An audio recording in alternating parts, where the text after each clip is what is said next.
Boom. So I've talked about this before, but mentorship is one of my favorite callings, one of my favorite concepts and things to talk about. The idea of seeking out mentors to make yourself better, to be a mentor to those that you can pass information on to and help.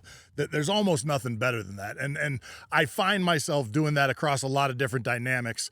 There's almost none that probably falls greater into my wheelhouse than mentoring a young lion that is seeking out a job in the military, particularly in the SEAL teams or a special operations unit.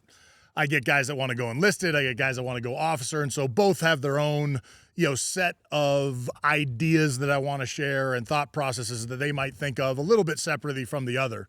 And recently I've been mentoring a young lion who is putting in an officer package. So he's going to compete in what is one of the most competitive spots you can fight for in the United States military. The pool of candidates, there's 3 paths to go to get into that job. You can do the Naval Academy, obviously the United States Naval Academy, which sends out naval officers and Marine officers.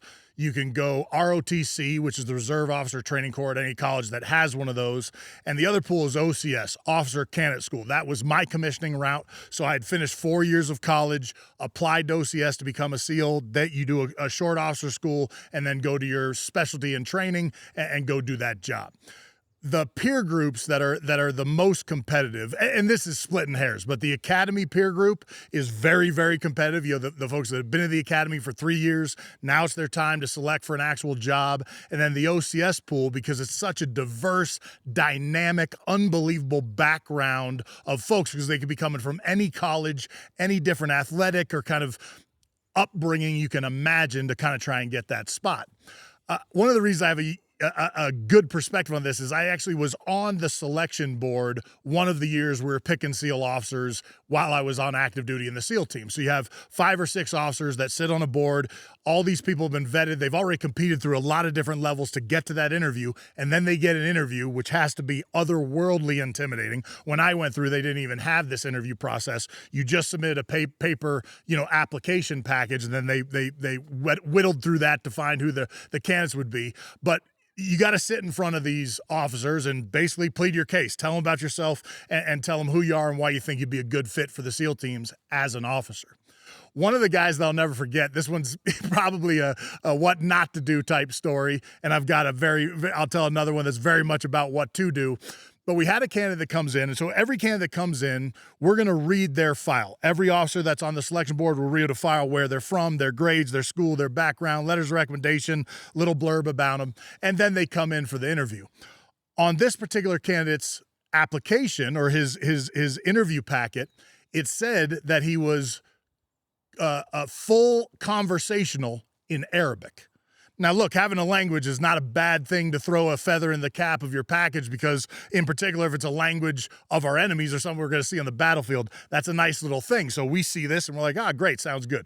He gets in an interview. He's doing fine. I can't tell what the other people are thinking. Y'all have your own judgments, and then they leave the room and we talk about it.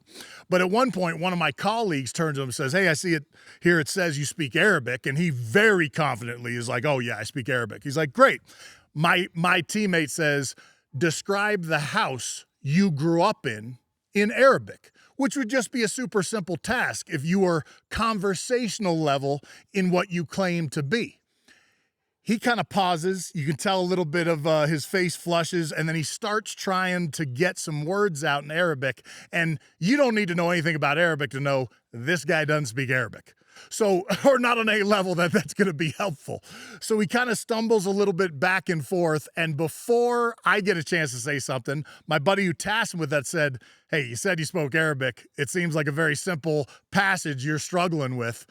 This kid, unbelievable, in Arabic says, do any of you speak Arabic? Now, I don't speak Arabic. I don't think anybody on there speaks Arabic, but we've been running around countries that do. And so without skipping a beat, I say, we damn sure know enough of it to know if you're bullshitting. Every ounce of color drains out of this guy's face. He tries to start making apologies, backs off. We kind of grind through the rest of the program. He walks out. What I can tell you is, because I'm not using names, hurt feelings, he was not selected. Look, as you go into this world, you want to develop skill sets. You want to develop capacity for work. And in a job, if you have something you bring to the table, bring it. That's important. It's the thing that could get you or not get you the job. If you're going to do it, make sure you can do it.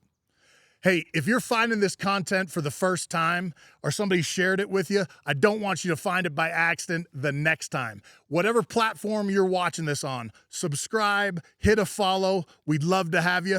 Welcome to the Ever Onward Tribe.